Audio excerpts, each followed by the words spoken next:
Thanks to Jersey Sports Zone, and Volpe makes almost the identical play. At home, they call me Big Al, and I hit dingers. Remember that young man, Big Al? The Minnesota Lynx select Diamond Miller. Video courtesy of Jersey Sports Zone. It's an incredible goal, so that's nice. It's deserved of number one. You got my food. Number 2, New Jersey high school football. Here on Jersey Sports Zone. Welcome to the Jersey Sports Zone Beyond the Score podcast. This is episode 19. I wanted to say 20, but that'll be next week.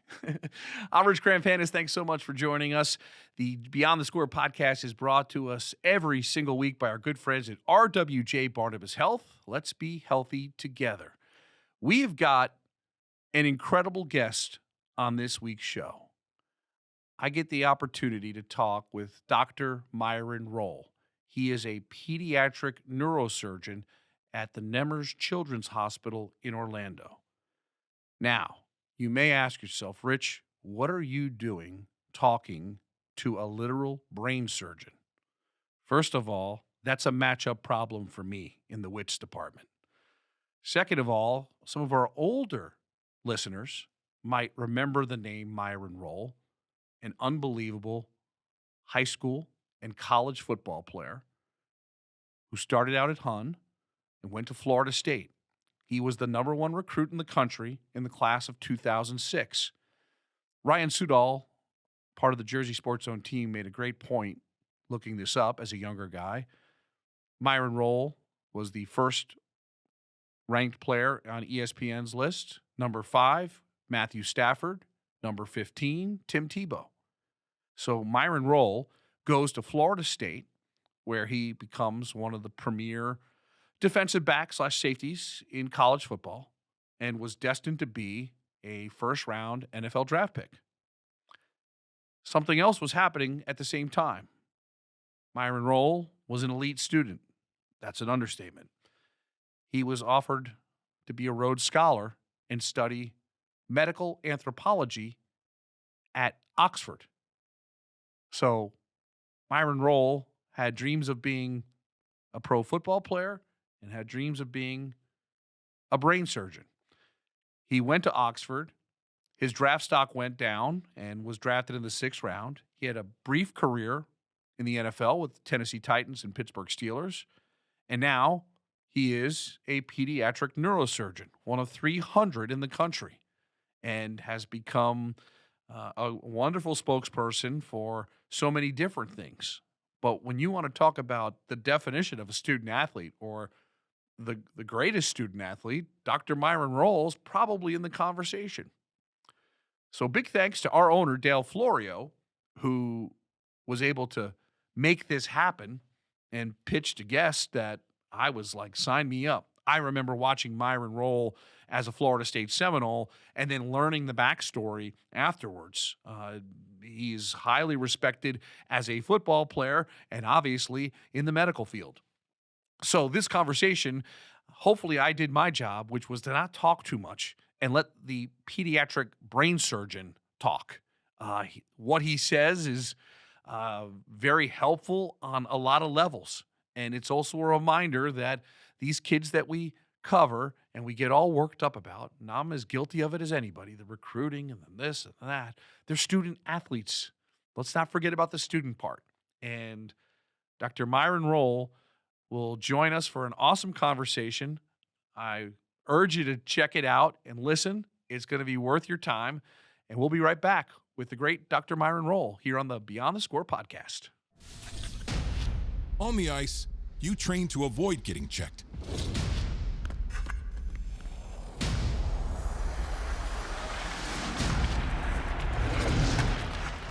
But in life, getting checked is the smart thing to do.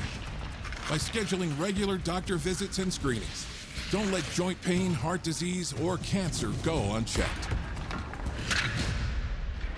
Get checked. Welcome back to the Beyond the Score podcast. I'm excited to talk with our next guest. He is a product of the Hun School in Princeton, who went on to a tremendous college football career with Florida State University, and I think he is the definition of the ultimate student athlete. And for our younger audience, I thought it was really important that we share the story of Dr. Myron Rolle, pediatric neurosurgeon, one of 300 in the country at Nemours Children's Health in Orlando. Dr. Rolle came back to speak on safety in children's sports at MetLife Stadium last Friday. Dr. Rolle, thanks so much for taking the time, and I'm excited to talk with you, and it's a pleasure to talk with you. Thank you. Thanks for having me. I appreciate it. Well, I want to get started with your story. I knew your story really well, but I did not realize you went to the Hun School. So can you tell me about your time at Hun, an incredible prep school at Princeton? I'm sure you're aware they have become an incredible football program that is producing a lot of Power 4 and high academic, great football products thanks to what Todd Smith has done. Yeah, definitely. Well, my family is originally from the Bahamas, and we moved to New Jersey, South Jersey, a town called Galloway Township, right outside of Atlantic City in Atlantic County when I was around 3 years old or so. And so I spent the majority of my formative years in Galloway Township playing against Atlantic City, Pleasantville, Mays Landing, Egg Harbor Township, and, in my youth sports. I was district to go to a school called Absegami High School. My older brothers went to Holy Spirit High School. There's a Catholic school in Absecon right near us as well. But I felt that, and my brothers, who were sort of like my pseudo agents when I was younger, they felt that I had good talent, that I was very smart, and they wanted a prep school that could help cultivate both of those aspects of my life from an academia standpoint and from an athletic standpoint. And so we looked at prep schools in the Mid-Atlantic Prep League. Before I attended Hun, I actually went to the Petty School in Hightstown, New Jersey. So I started at Petty and played there and had some success there on the football field. Academics was tremendous, but I kind of always knew I wanted to go to Hun. I had a good relationship with the head coach there. His name was Dave Dudek, who, continued to recruit me, when I was looking for a transfer after my sophomore year. I know there were great postgraduates who were coming in. I knew the academics at the Hun School was going to be top-notch and elite. And I felt that playing in the Mid-Atlantic Prep League was going to be a way to prepare me for the next level. I already had scholarship offers from Oklahoma, Purdue, Rutgers, Syracuse, so I was gaining some national attention. But when I got to Hun and I was able to rock on the field against the Blair Academies, against Penn Charter, against Wyoming Seminaries, against Trinity Pauling, against some of the competition, I was able to sort of continue to ascend up the ranking list and became the #1 high school football player in the United States based on ESPN, had 83 scholarship offers, and ultimately decided to go to Florida State University as the best school for me as a student and as an athlete. It was a great choice.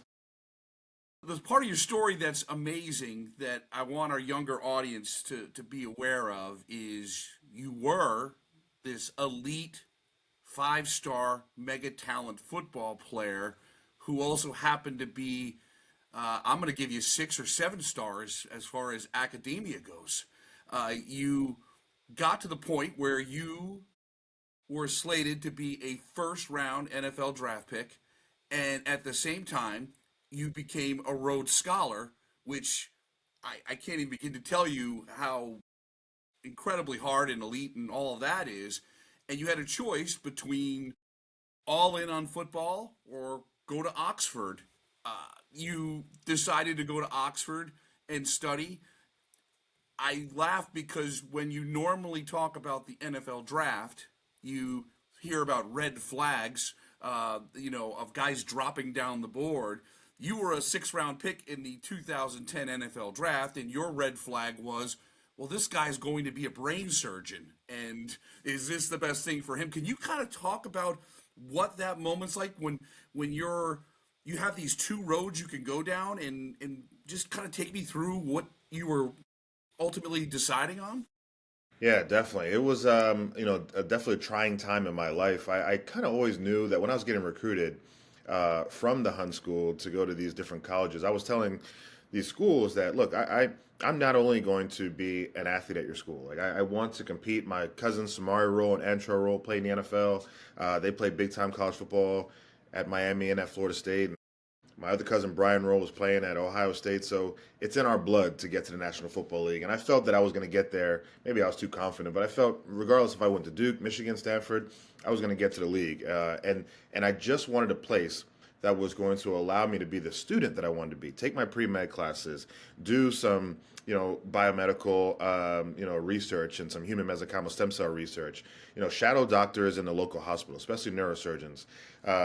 Apply for the postgraduate fellowships like the Marshall or the Truman or the Fulbrights or the Rhodes Scholarship. The Rhodes Scholarship actually came to my mind while I was in Princeton at the Hun School because Bill Bradley won a Rhodes Scholarship at Princeton. I would go over to Jadwin Gym and I would see this large sort of plaque and murals and all these sort of exhibits of Bill Bradley. And I said, man, this guy was a phenomenal basketball player, Rhodes Scholar, became a senator, had bid for presidential candidate, was an NBA Hall of Famer. I was like, this guy is what you want out of a student athlete. So he became my student athlete hero. I read a book by John McPhee called A Sense of Where You Are that chronicled the life of Bill Bradley and his time at Princeton, his time at Oxford, his time in the NBA. Just an amazing story, an amazing man who I eventually got to meet.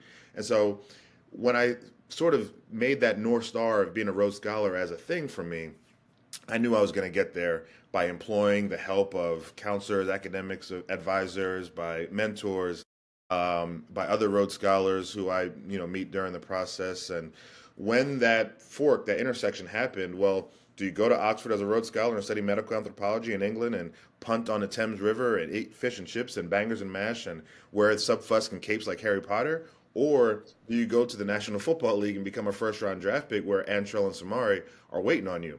Why you chose Florida State? They put Deion Sanders, Antonio Cromartie, all these great defensive backs in the NFL. That's what Bobby Bowden would do. And so it was a hard choice to make, but I thought about my future, right? I said, well, if I go to Oxford now and I become a leader in my community and my generation, then I can set apart from the individuals who think, well, these guys are just jocks, right? This guy is just a jock. He's just an athlete. No, we can do more, right? There's more to us as student athletes, and I can be a leader in this space, and I can inspire other people like Bill Bradley inspired me. I can inspire other people to do the same thing. And so there was a sacrifice going over to England for a year and a half, getting that master's, kind of being off the radar, and then coming back and competing in the NFL Combine, playing in Mobile, Alabama at the Senior Bowl, getting drafted in the 6th round, from a first-round pick to a 6th-round pick. It's a large difference in signing bonus. I made $70,000 instead of $5 million. I played 3 years in the league with the Titans and the Steelers, juxtaposed to 8, 9, 10 years, which was projected for me. I was one of the last people on the roster rather than, the 22nd man or the starter. And so there was a hit on my NFL and my athletic career by choosing Oxford. But if I had to make that choice tomorrow and the day after, I'd still make the same choice because I believe the experience I had as a Rhodes Scholar set me up for what I'm doing now as a physician, as an advocate, as a father, as a community leader. It's really pushed the envelope, and I appreciate that choice. And now I have young people coming up to me and telling me, hey, I read your book, I read your story, I did do a biography on you, and you've inspired me, like how Bill Bradley inspired me. That is so awesome. And I'm glad you shared that because, again, I remember watching you during the Florida State time and hearing your story. I just think it's amazing. The landscape here is so dramatically different from your era, my era, and what people have to kind of navigate. And I see a lot of kids who get maybe a little stressed out because they don't have 25 offers and things like that, and let them know that, hey, it's going to work out. I tell them stories all the time. Before I was in New Jersey, I was covering high school football in South Carolina, and guy that didn't have any offers walked on at Clemson, Hunter Renfro, won 2 national championships and was a Pro Bowl receiver with the Raiders. And I tell these kids, like, hey, this kid didn't have any offers either on November 15th. Jersey Sports Zone is all about positivity with these kids to raise them up, to make them feel good. What can we do to continue that message?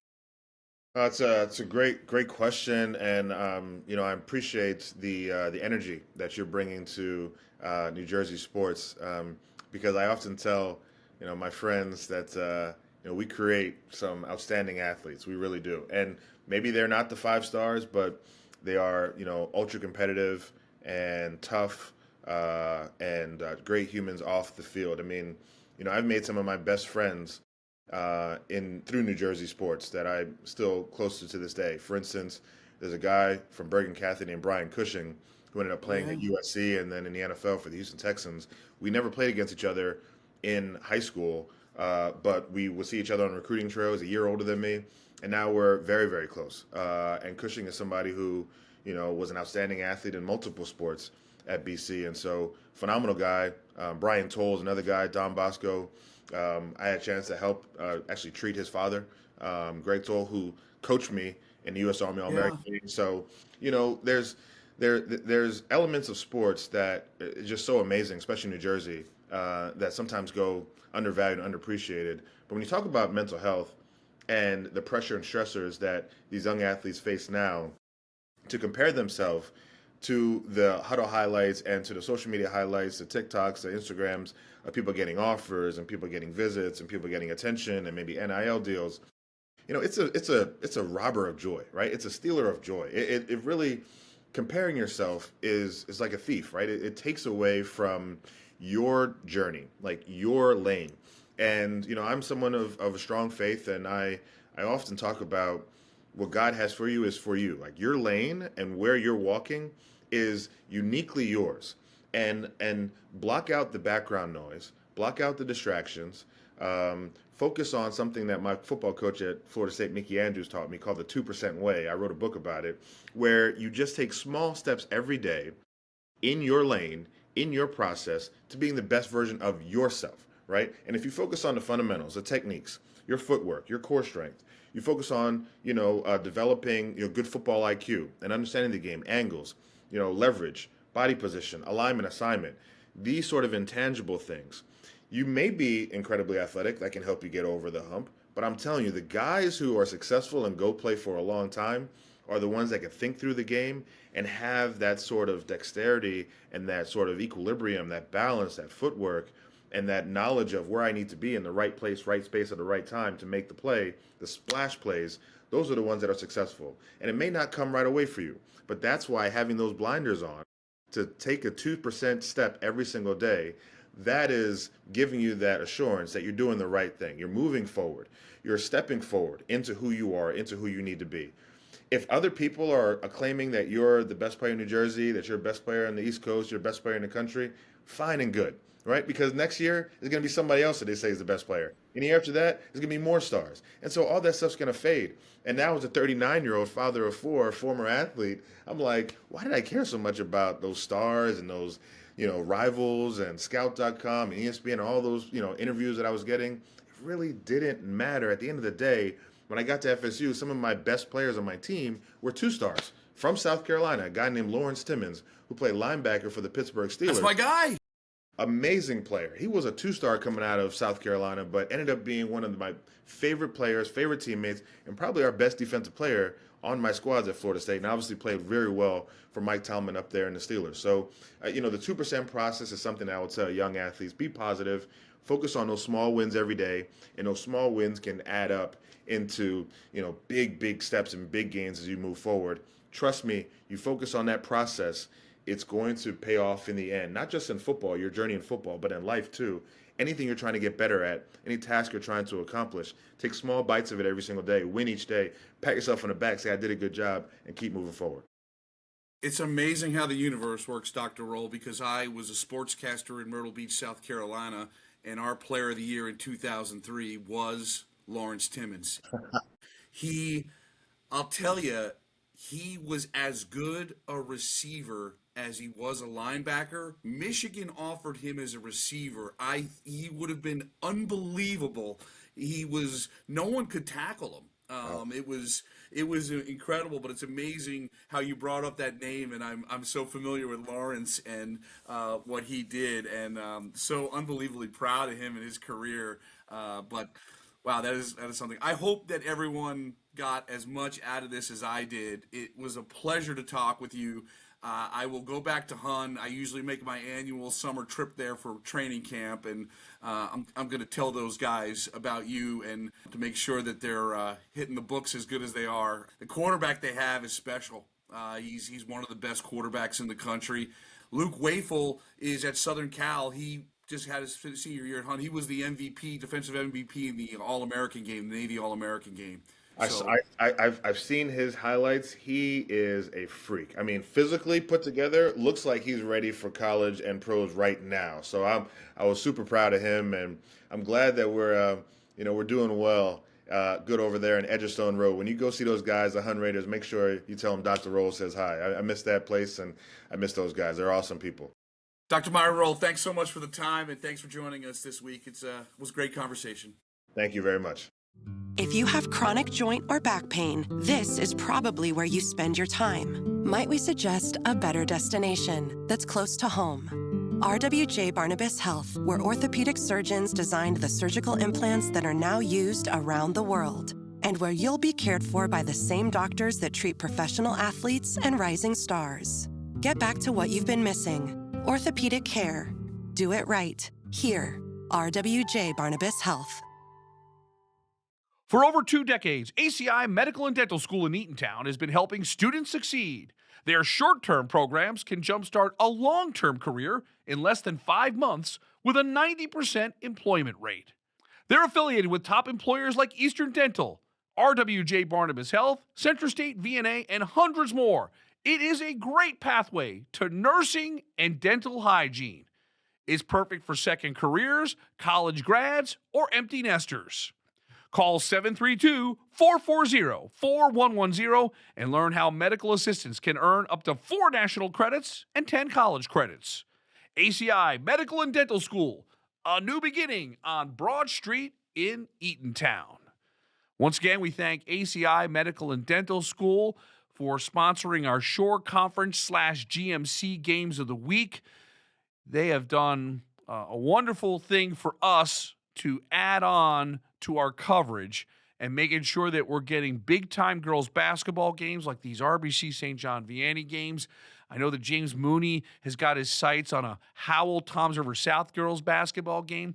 We're able to get to these games because of ACI Medical and Dental School, and a big thanks to Frank Preston, who is doing wonderful work over there in Eatontown. It's right next to what's going to be the Netflix megaplex that is going to take over and be such a huge part of Monmouth County. It's right near there, and we appreciate their support.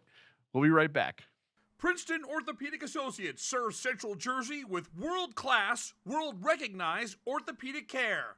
A special thanks to Bill Heinsick and Princeton Orthopedic Associates for supporting New Jersey athletes and Jersey Sports Zone for the last 9 years. It's really nice to be in a situation, in a place where there are very good people who take good care of people. Orthopedics it's not about saving lives, it's about saving quality of life. A lot of people, we live high-stress lives, so if you tell someone they can't do something for whatever reason, that's pretty traumatic. I really take pride in trying to be empathetic and trying to put myself in every patient's shoes. I want to take care of people like I'd want to take care of my family, and I think that when you do that and give somebody that family feeling and give them your honest opinion for what you would do, they value that. Welcome back to the Beyond the Score podcast presented by RWJ Barnabas Health, and it's time for another edition of The Rundown, and we bring in James Mooney, who takes us around the states with another great week of topics. Hey, James. Hey, Rich, how you doing? We're out of the snow here, so it's time to get back after it, you know? Yeah, good to see you dug yourself out, made it over to the studio today.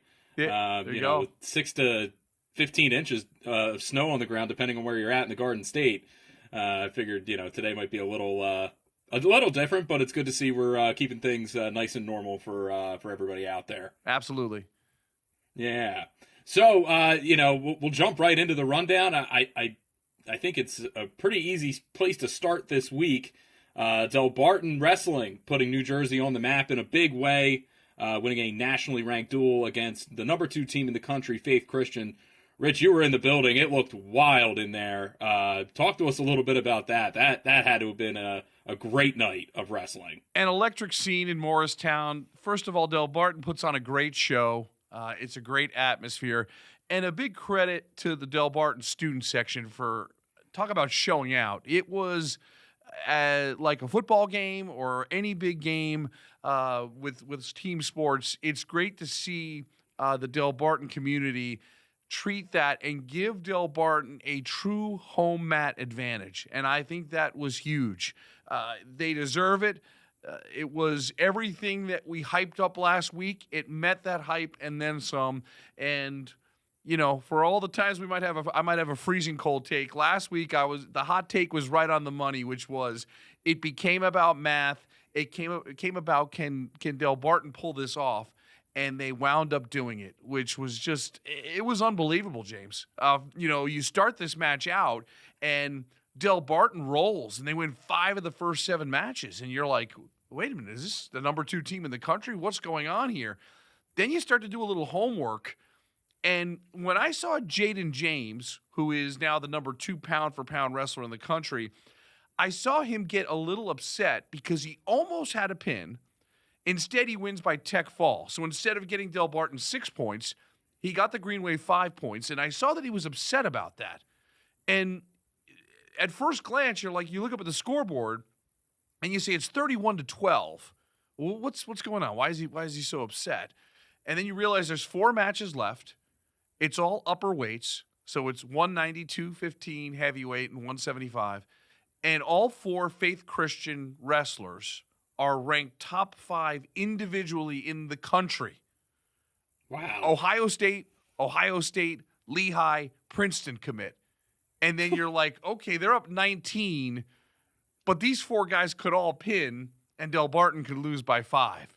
So that's where the drama kind of starts to set in, and that's what I think makes wrestling such a beautiful sport, is that the first guy goes up at 175, Faith Christian gets a pin, so that's 6 points.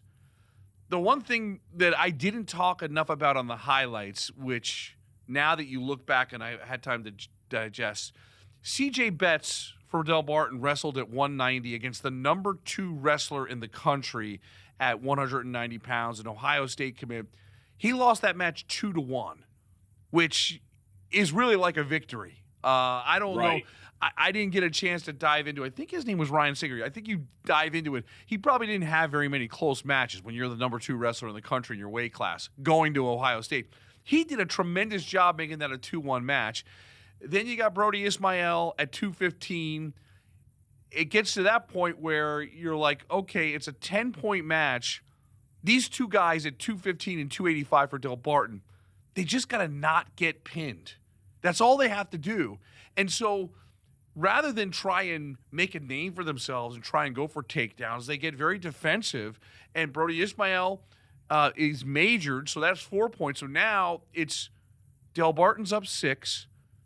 This behemoth from Faith Christian, who's going to Princeton, is now wrestling Augie Moser, who's a big kid himself. Augie Moser's like, I just got to not get pinned. And it became a 6-minute odyssey where the crowd at Delbarton is so knowledgeable that they understand exactly what needs to happen. And somehow, some way, Augie Moser stays off his back, loses by major, and it's a 31-29 Delbarton victory. Which, I think it's beautiful because if you think about it, on the one hand, if you're not understand wrestling, you say, well, Delbarton lost the last 4 matches, but those guys were the heroes. They did their job. They did it for the team. And I asked Brian Stoll after the match, I'm like, when you're up 31-12, do you think we're in good shape? And he goes, no.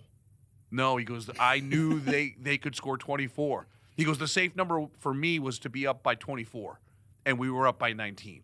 And a credit to the Delbarton guys for doing that.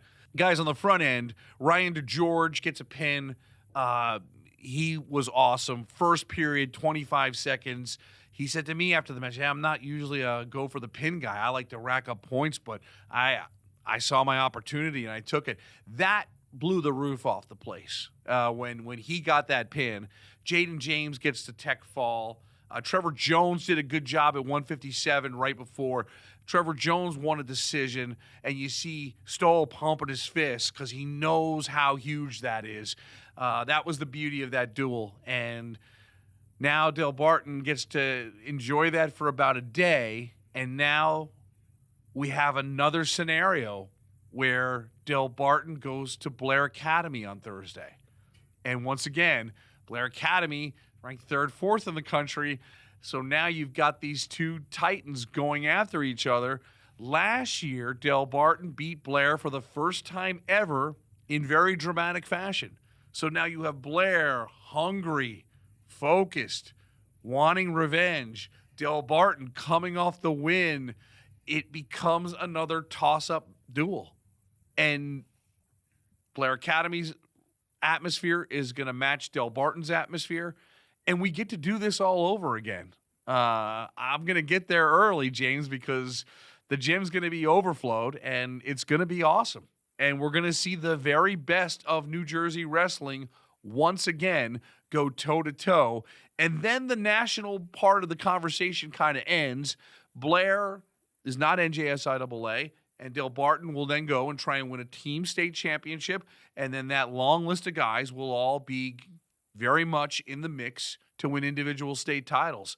So this is just tremendous. I hope people enjoyed the highlights. I know people beyond the Jersey Sports Zone audience digested it because it had national implications, and it was fun, James. You know, when you get a really good duel like that, and then you're realizing so many nationally ranked guys or two stacked lineups, we're gonna get to do it all over again, and it could be the same thing. It very well could be the same thing. It could be Blair and Delbarton down to the very, very bitter end, which I can only hope it's as good or even better than what I saw in that Faith Christian match.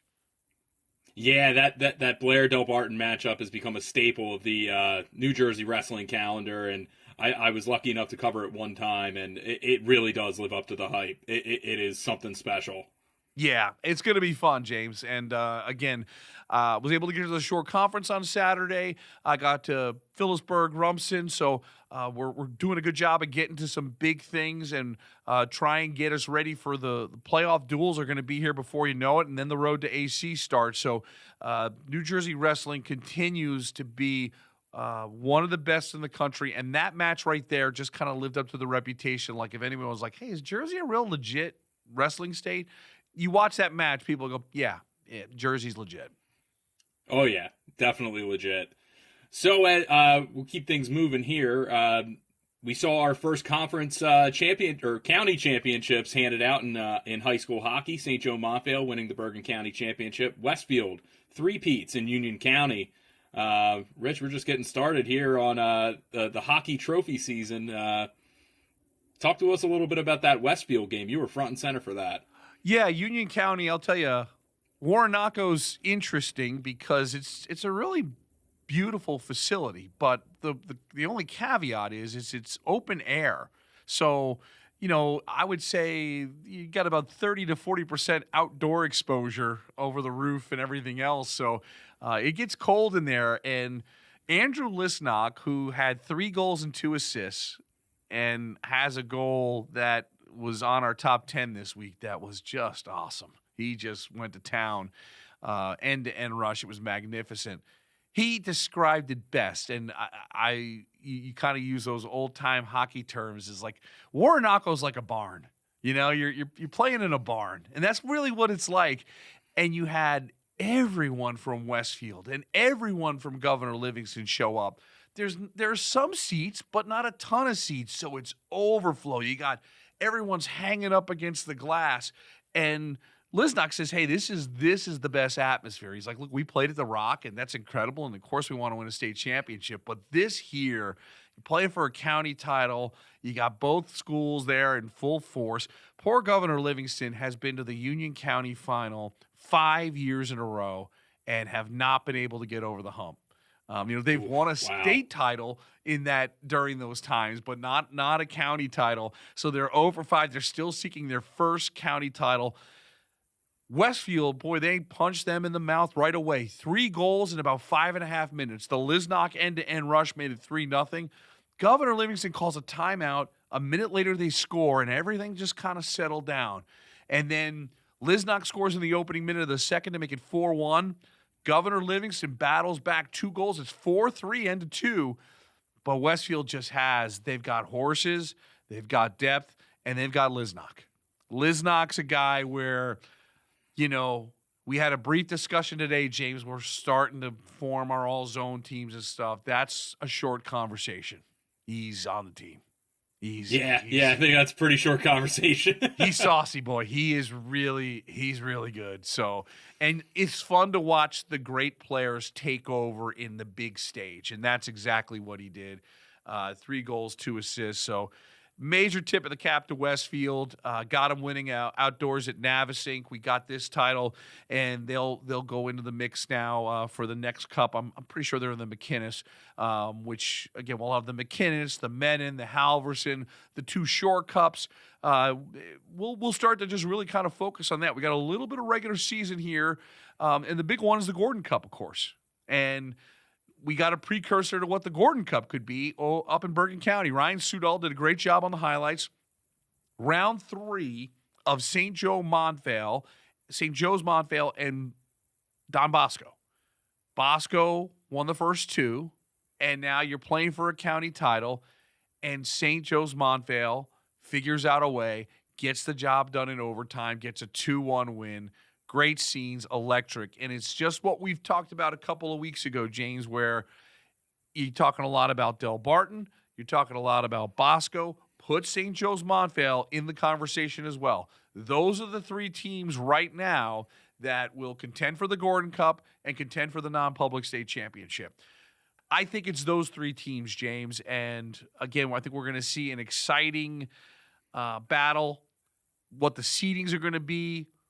Certainly who gets the 1 seed is going to maybe have a little bit of an easier time in the semifinals, both in the playoffs, the Gordon Cup and the playoffs.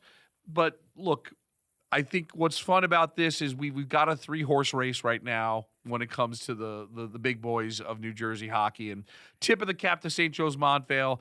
They were close last year, and they're getting even closer. And now with this title, I'm sure they're excited and energized.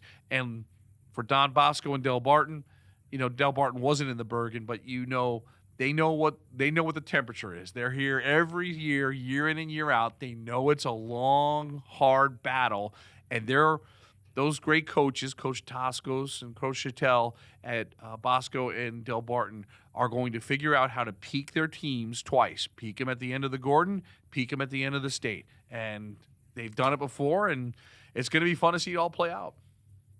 Yeah. Specifically with St. Joe's Montvale and Don Bosco, that was round 3. There could potentially be 5 rounds between those 2 when everything's said and done. Kind of crazy to think about. Well, it's funny because we're getting to the next thing, which is RBC St. John Vianney girls. I'll say the same thing where, can we just go best of 7? Let's do it. Right? Let's that's what the fans want. I know that's unrealistic, but it's so good that you'd like to see it play out. And that's I kind of steal. You're the segue master, James. Don't get me wrong, but I just realized I was like, I want to see Bosco. Bosco and Joe's could go 7, and I know this for a fact. RBC and St. John Vianney girls basketball should be a 7-game series, and it would go the distance. I would buy tickets for Game 7 because there would be a Game 7. Oh, yeah. I would be right there and right next to you. That would be worth the price of admission. So we'll just jump right into it. Our guy Tyler Mraz got St. John Vianney striking back against RBC, winning round 2 against the Caseys. Maybe a bit of a shakeup now at the top of the high school girls rankings. When those come out later this week. It's interesting, James. They're both nationally ranked. They're both clearly the top 2 teams in New Jersey. And now they have knocked each other off once. They've played nationally ranked teams. St. John Vianney lost by 8 to the number 1 team in the country up at Hoop Hall in Springfield. I know that RBC gave battle to Long Island Lutheran. So you look at the resumes and they go back and forth. It's going to be interesting, and we will see these 2 teams in the Shore Conference girls final, barring the most shocking of shocks of upsets.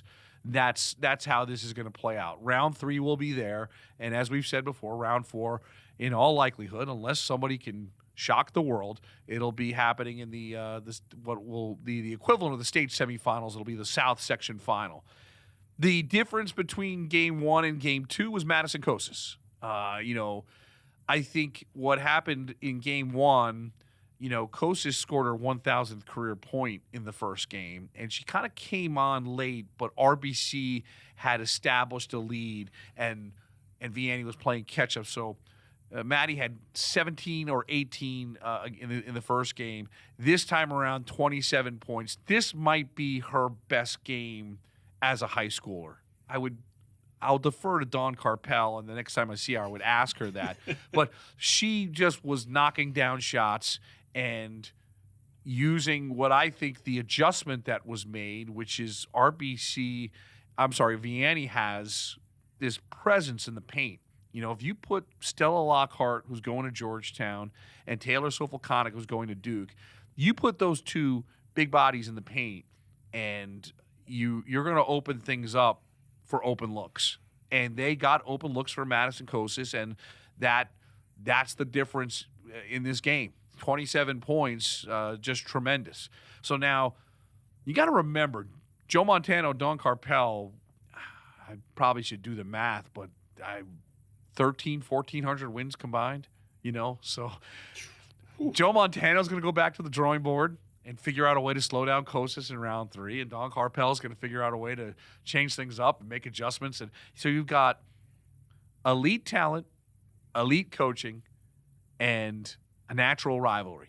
It's the formula for what's been a wonderful story in the first 2 chapters and can only get even better here in rounds 3 and most likely round 4.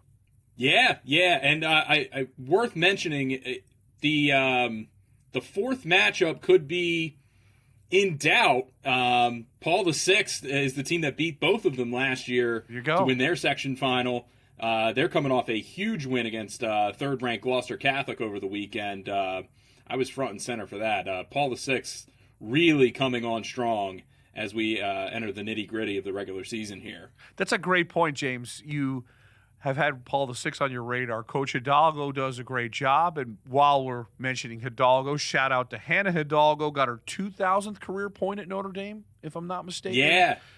Set the steals record as well. Unbelievable, right? So for Coach Hidalgo to stay focused on his girls while his daughter is playing among the very best in the country, I think the good news is that the way the calendar works is by the time our basketball season ends here in New Jersey, Notre Dame will just be getting ramped up in the NCAA women's tournament. So you're right about Paul VI. I've talked a lot about Shore and St. John Vianney and RBC on the Shore. Paul VI is a team are they that number 3 team? I think maybe a few weeks ago we were thinking it could be Gloucester. Remember, RBC only beat Gloucester 43-42. So the South Jersey girls basketball scene certainly can stick their beak in this conversation, and that is going to be a fun bracket now that you say it. Gloucester's going to be B, right? Gloucester is B. They'll be one of the favorites in B, but that South A race is going to be fascinating to watch play out. Right, and Paul VI is going to be right in there, and then you get all the power points, and they're all wacky, and sometimes you get punished for playing out-of-state teams, and it'll be interesting to see who is the top seed in that, because, again, it's that same scenario of who's going to not have to play those other two who will have to beat each other up in the semifinals. But great call on Paul VI there, James.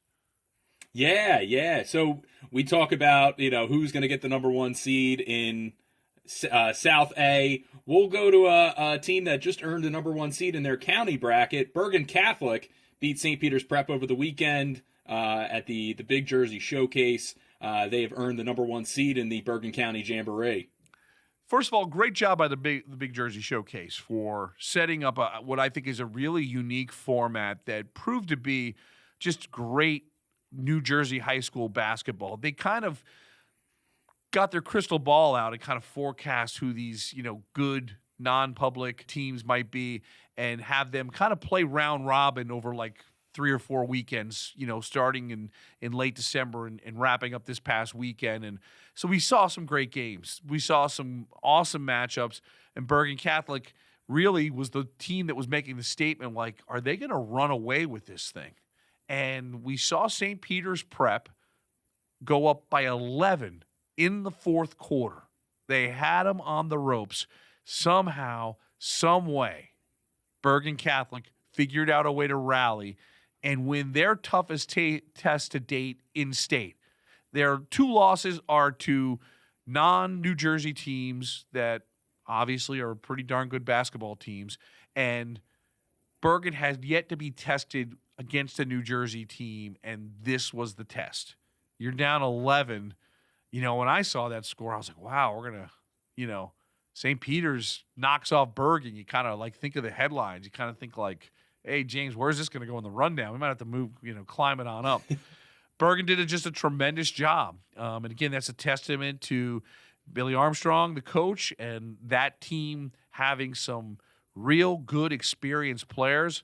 I think Julius Aven is as good as they come. He's going to be front and center in our conversation for Mr. Hoop Zone, our best player awarded, voted on by the coaches and the media. He's certainly going to be right there in the conversation.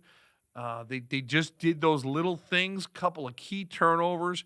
Jaden Brown's a great player as well. They've got guys, but it's one thing, you know, to look at box scores and look at stats, but you're down 11 and you're making plays like that. Those are weighted stats, right? Like that's like that they mean so much more. So great job by Bergen Catholic. I think, you know, what happens now is, you know, they're heavily favored in the Bergen County Jamboree, rightfully so. And at first glance at their schedule, they play Spire Academy in a showcase game, and you know, once again out of state. But they'll have a few games, and then they're going to kind of gear themselves up for a run here, and they'll be the team to beat. Now, St. Peter's Prep, I think they walk away from this going, hey, we're right there. We're right there, and we can learn from this, and what can we do if we run into them the next time? Their guard play with Mason Santiago, and Richie Rosa, that's as good a backcourt as you're going to find in New Jersey. Absolutely. And that's who they're going to lean on. And again, can you learn from this? Can you think you got to give yourself a little bit of grace and be like, oh, man, we had them. But then learn from it and make adjustments, and let's see what happens. But all of a sudden, Bergen Peters, that's another one where if the brackets play themselves out, boy, we got to kind of drop everything we're doing and get to that ball game. Oh, 100%. 100%. So, yeah, just rounding out the top 4 seeds in the Bergen County Jamboree, Tenafly earns the 2 seed. I think they've been one of the stories up north, having a tremendous season. St. Mary Rutherford, the 3 seed, Teaneck, the 4 seed. That tournament will get underway on Thursday. And then Saturday, second round games will be at Northern Highlands and Tenafly. From there on out, it'll be quarterfinals Sunday, February 8th at Fairleigh Dickinson University. The following Sunday will be the semifinals at Fairleigh Dickinson. The final, February 20th at Fairleigh Dickinson. Yeah, so, at February 20th. Really That February 20th is already fixing to be a stressful day for us, because I know I believe that's the shore finals as well. So we're gonna have to figure out how to divide our molecules and get to as many of these things as we can. You know better than anyone. We always find a way. That's right. We'll win ugly. It's one thing to win one award, but it's another 46 things to win 46 awards. New Jersey's most comprehensive academic healthcare system. Learn more at rwjbh.org/US News. Dream big, they say. We say dream bigger. Over 3 million square feet of bigger, so you can plunge deeper. Play in the snow longer. Wonder greater. Pose with your friends sillier. Shop with your family happier. Make every meal tastier. And float higher than ever. Whatever your dream is, come live it big time at American Dream. So we'll kind of change gears here a little bit. A quick update on something we talked about last week. The NJSIAA had their executive meeting. The shot clocks for basketball and lacrosse passed in the executive meeting, and they will be voted on by the full membership in May. But the thing we really wanted to talk about was new classifications as part of the competitive balance formula in football. 6 teams will be moving up a group coming next season. Phillipsburg, Ramapo will be now in Group 5. Cedar Creek, the defending Group 3 champions, they will now just be the reigning Group 3 champions. They're up to Group 4. Shabazz and Camden, who we saw in the Group 2 final, they will now be moving up to Group 3. And Glassboro, the 2-time Group 1 state champions, moving up to Group 2. Rich, we had been hearing about this. We had even heard some murmurs about other teams that could have been on the move when we were at Rutgers for the state finals. What's your take on what New Jersey is doing with the playoffs? I don't think there's too many complaints from the people that are moving up. You would think that they would be the ones to say, hey, this isn't right. You know, we're this, we're that. The formula seems to be certainly success along with out-of-district players on the roster. That seems to be the formula here for what warrants making a move up. And we all know this has gotten very interesting and murky. You know, you have the non-public schools, which are, you know, they can draw from anywhere. And then you have certain schools that are choice schools and different schools that have academies and can get people from other parts outside of their traditional district. So that seems to be in play here, and it almost kind of gets too complicated where, you know, the days of, hey, you're in the town border and that's where you play, you know, are kind of thrown out the window, especially when you're dealing with non-publics and now you're dealing with choice schools and all of these things. But it seems to me, based on initial reaction, that no one is crying outrage from these 6 schools that have moved on up. You know, I think Glassboro, we had Coach Breaker on this podcast during the fall. I think he is we'll take on all comers kind of mentality. So I don't think he's intimidated whatsoever by the prospect of playing Group 2 football. And by the way, I think Glassboro is going to be just fine in Group 2 football. So I think it makes a lot of sense on a lot of different levels. Ramapo and Phillipsburg, you know, it's one of those things where when you kind of, like for us, we have to know all these different sports and all these things. Like if you quizzed me, I would have thought Phillipsburg was a Group 5 already. You know? Oh, okay, the Group 4. Sorry, I got to, 300 times 8 sports. You know, I can't have 2,400 classifications nailed down. So, you know what I mean, though, James? Like, I feel like, oh yeah, like Phillipsburg and Ramapo. So them moving up, Cedar Creek, they're going to be just fine moving up a group. So I think it's a great discussion point. The buzz that we kind of heard, the surprising team that was maybe left off the list was Winslow. I think a lot of people, James, thought that Winslow would be a team that moves up, but they're staying right where they are, and that's all fine and good. Yeah. I in reading, I think there were 14 teams that met the criteria to be evaluated, and only 6 moved up. So I'm sure, and this is the first time they're doing it too. Right. So I think there's still some, feeling out how things are going to go. They, I think they, you don't want to drastically change things too much, but you want to see how these little tweaks will go, and then they go from there. But like you mentioned with Winslow, I remember sitting in the photo room at Rutgers, and when all the media is together, we hear, we're swapping the rumors and things we're hearing, and that sounded like a done deal. So I was more surprised they didn't move up, only because it sounded like that was what was going to happen.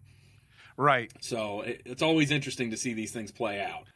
So as we keep things rolling here on the rundown, Seattle Seahawks and the New England Patriots made the Super Bowl yesterday. Again, we record this on a Monday, and when we always try and look for the jersey angles. Right.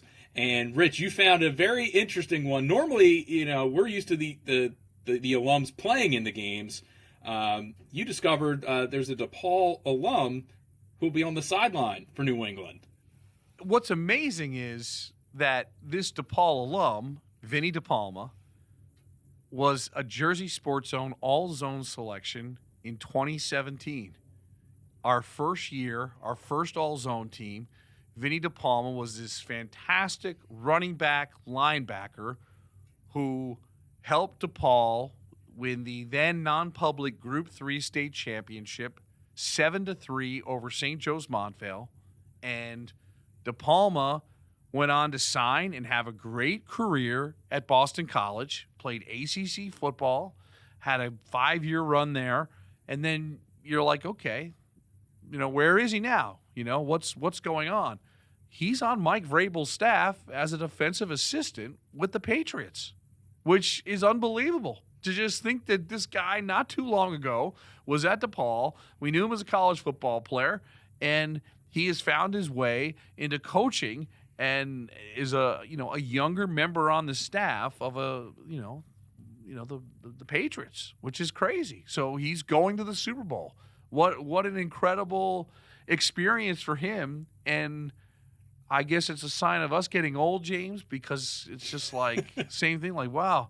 You look at him as a kid, like, wow, I feel like we covered him a couple of years ago. So just unbelievable. So I think we'll wait until it all shakes out. But I would love to hear about how he, finished his football playing career and then made this pivot and has found himself as a young assistant in the National Football League, which, that could be a fun, almost kind of summer thing, James, where we can walk down the Jersey level of NFL coaches, right? You've got, of course, we know about the Campanelli family and Coach Campanelli, defensive coordinator with the Jaguars now. You hear his name getting thrown around for some of these head coach openings and things like that. But it's amazing. The Jersey coaching tree in the NFL is more significant than we think. And Vinny DePalma's heading to the Super Bowl. How about that, huh?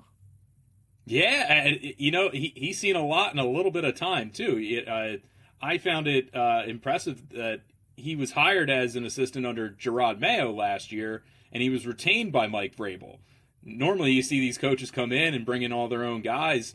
He made quite the impression on Coach Vrabel to stick around for what's been a heck of a ride this season up in Foxborough. Yeah, I think it's really cool, and I think it's just a sign, too, that everyone's path is different. We talk a lot about the kids that we covered that are, doing stuff on major college and then in the pros, and there are other ways to get there. And, Vinny DePalma is headed to the Super Bowl. What an unbelievable experience. And I know Coach Campanelli at DePaul's got to be so proud, and it is pretty wild. But just I think what's cool is that, we were there for a couple of his big games. We were there when he signed his letter of intent with Boston College. So it's fun for us, again, to track these kids that we're covering, knowing they're going to do great things in a lot of different ways. And, yeah, it's pretty cool. So, James, thanks for joining us. And this is a good segue to Tyler Mraz doing our Blast from the Past every week, brought to you by the Heldridge Hotel. He went into the archives. He found that state championship game, St. Joe's Montvale winning the state title. And so the guy who's going to be at the Super Bowl coaching as part of the defense of the New England Patriots, it wasn't too long ago that he was right here on Jersey Sports Zone. Let's check it out with Tyler. It's time for another Blast from the Past, brought to you by the Heldridge, New Brunswick's only 4-star hotel. Welcome to Blast from the Past, sponsored by the Heldridge. I'm Tyler Mraz. Super Bowl 60 will feature a New Jersey native, as long before the NFL sidelines, winning was always a part of Vinny DePalma's career. Back in 2017, JSZ saw the Patriots defensive assistant secure 2 clutch first downs that gave DePaul Catholic the Group 3 state championship. Coach DePalma came up huge when the Spartans needed him most and spoke about what made that squad so special. It's just this group of not just seniors but juniors and even sophomores. We're all so lucky and grateful to be on a team with guys that we just love so much. And that was a great example today. We just never broke. We never quit on each other. Coach talks about it all the time. When you just love each other, so much more great things will happen. And, it's just, we have a special, special group, and we did it. Blast from the Past is brought to you by the Heldridge, New Brunswick's only 4-star hotel and a preferred hotel of Rutgers football fans since 2005. The Heldridge helps you make the most of your game day weekend, providing premium accommodations in the cultural heart of downtown New Brunswick. Restaurants, bars, theaters, parks, museums, and more are only steps away. Whether you're traveling alone or with a large group, book your stay at the Heldrich and make the most of your game day weekend. No one plans on heart disease, but everyone should have a plan for it. We help patients of all lifestyles and medical histories plan for healthy hearts. We offer convenient screenings without judgment, hundreds of preventive programs, and women's heart specialists. And we're the largest cardiac surgery program in New Jersey. Make plans for a healthy heart with RWJ Barnabas Health. Let's be healthy together. JAG Physical Therapy is a trusted name in quality treatment. Get back the life you love. Thanks to JAG Physical Therapy for supporting New Jersey athletes and Jersey Sports Zone for the last 5 years.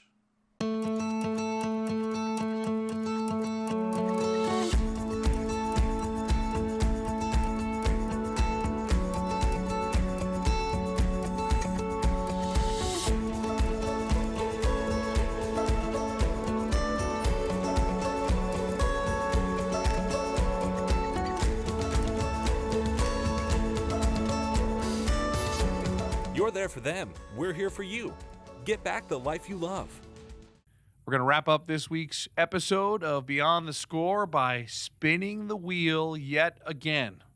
James, we had Willingboro boys win the first one, and Tyler shot that game. 41-39 win for Willingboro over Morristown Friends. Red Bank Regional won last week. Now, right after the wheel landed, they stunned Rumson Fairhaven, but I was up at Delbarton Faith Christian. So the next Bucks home game of note is Thursday, February 4th against Homedale. So I think that's the game I'm going to lock in on with RBR. And now we will spin the wheel once again. Had a few more schools reach out and want to be put on the wheel. If you did that, you're on the wheel. We want to thank you. And the question becomes, James, where will the wheel land? Is this the first time we're going to have a girls basketball team spotlighted where we promise to get them a game? We can only hope. We can only hope. Yeah, I'm kind of rooting for the girls this week. You know, I'm gonna stay unbiased, but I'm rooting for the girls. I'd like to see us do that where we promise to shoot your game, and let's see what happens. So here we go. It's time to spin the wheel. Around it goes, James.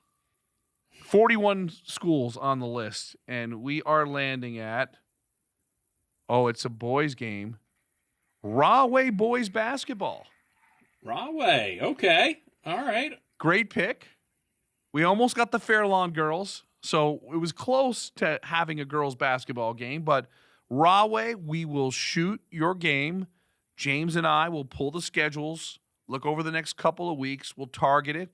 Probably me, maybe Ryan Sudol will shoot that game. We'll find the right spot, showcase Rahway basketball, and we'll see what happens. If they win the game, we can do the half-court challenge. The Willingboro half-court challenge did not go well. I don't know. No. The Tyler, I got to talk to Tyler about that. But, I was kind of envisioning this, everybody gathered around, and they just wanted to go to the locker room. So we got to get the I know I can get RBR to do the half-court challenge. I'm not worried about that at all. So I think, again, we wanted to have a little fun. And if the bit doesn't work, we'll just bag the bit and we'll just keep shooting games. Because that's really what's most important, more important than our little half-court challenge, James. The most important thing is we're going to give some highlights to some schools that normally, don't get a lot of coverage. We're going to give them some love. So we did mission accomplished with Willingboro as far as that's concerned. But I'm going to do the half-court shot challenge with Red Bank Regional, and then we'll see where it goes from there. Yeah. It's always good to have fun ideas. You just need people to want to be able to join in on the fun, But we get it. We totally understand, and Rahway, next on the list. Glad we're going to be able to get a game of theirs. So a reminder, if you want to have your school on the list, we're going to do this, right until about the start of conference tournament. Once it gets a little nitty gritty, we're gonna shut down the wheel. We'll bring it back in the spring, and we'll put other things in there. The other thing too is, do we add hockey and wrestling? I had a couple of wrestling schools, couple hockey schools. They want to be on the wheel, and we could implement that there for the next few weeks. So we'll talk about that and see what's going on. And if you guys are listening to this podcast and 10 hockey schools reach out to us and 10 wrestling schools, then we'll probably put you on the wheel, and then we'll do something cool that way. But congratulations to Rahway. Great show. I was so excited to talk to Dr. Myron Rolle. That was a lot of fun, James. And we have another great week of New Jersey high school sports coming our way. I know you're excited. I'm excited. And we're getting about that time. Like, we got about a week and a half, and then things get turned up a notch. So I feel like this is kind of like the calm before the storm. Is that how you feel? It's the perfect way to describe it. It definitely is the calm before the storm. Once those conference and county championships get rolling, things really heat up around here and across the board in all sports.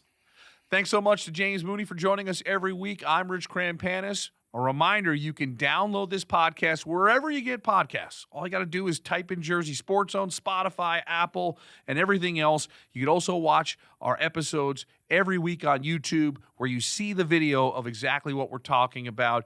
I want to thank everyone for watching and supporting. We continue to enjoy talking New Jersey high school sports each and every week. For James Mooney, I'm Rich Krampanis. This is Beyond the Score, episode 19. We will see you next week. It's official. Jack Hughes has signed on the dotted line. Jack Hughes has just inked a new deal. He's on our team now, He's baby. locked in. Jack Hughes has signed with a new team. Because Jack knows if he wants to go unchecked on the ice, he needs to get checked by the pros off the ice. Get checked.